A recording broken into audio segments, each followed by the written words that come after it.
గత వారం 10 రోజుల నుంచి హీరో శివాజీ గారు మాట్లాడిన మాటల గురించి టీవీలో చర్చలు, పేపర్లు, న్యూస్లు ఎక్కడ పడితే అక్కడ డిస్కషన్స్ జరుగుతుంది.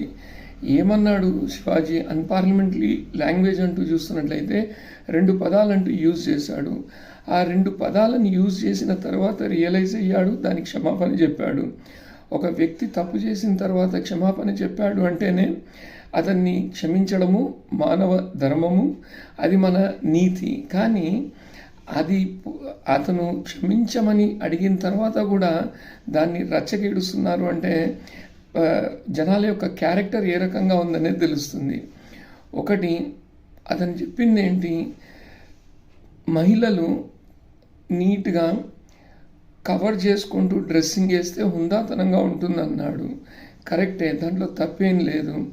కానీ దీనికి వ్యతిరేకంగా కొంతమంది పెద్ద మనుషులు, ప్రజాప్రతినిధులు, చెప్పాలంటే ప్రజాప్రతినిధులు వాళ్ళు రెచ్చగొట్టడం చేస్తున్నారు. ఏమని? మా శివాజీకి వ్యతిరేకంగా మాట్లాడండి, ఆడవాళ్ళు నోర్లు తెరవండి, శివాజీని ఎక్కడికక్కడ అడ్డుకోండి అన్నట్లు మాట్లాడితే అది చాలా చాలా నెగిటివ్కి దారితీస్తుందనేది తెలుస్తుంది. అయితే ప్రతి ఇంట్లో మహిళలు ఉన్నారు, భార్య కానీ, చెల్లెలు కానీ, కూతుర్లు కానీ, అమ్మ కానీ అందరికీ ఉన్నారు.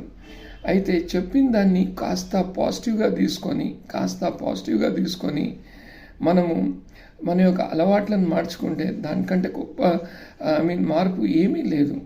అతను చెప్పింది ఏంటి, దయచేసి డ్రెస్సింగ్ సెన్స్ అనేది ఉండాలి.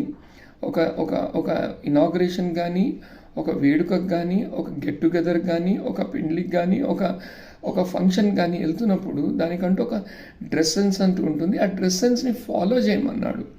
అంతేగాని ఆ డ్రెస్ సెన్స్ లేకుండా మీరు బయటికి బయలుదేరొద్దు అని మాత్రం అనలేదు. సో అతను చెప్పిన దాంట్లో ఎలాంటి తప్పు లేదు. దయచేసి అతన్ని నెగిటివ్గా కూడా ఎవరు తీసుకోవాల్సిన అవసరం కూడా లేదు. అతను చెప్పింది మంచి కోరే చెప్పాడు. ఎక్సెప్ట్ ఆ 2 పదాలు తీసేస్తే, ఆ 2 అన్పార్లమెంటరీ లాంగ్వేజ్ ఏదైతే యూజ్ చేశాడో దాన్ని కానీ మనం తీసేసినట్లయితే శివాజీ చెప్పిన దాంట్లో అసలు తప్పే మనకు కనబడట్లేదు. Hope everyone understands.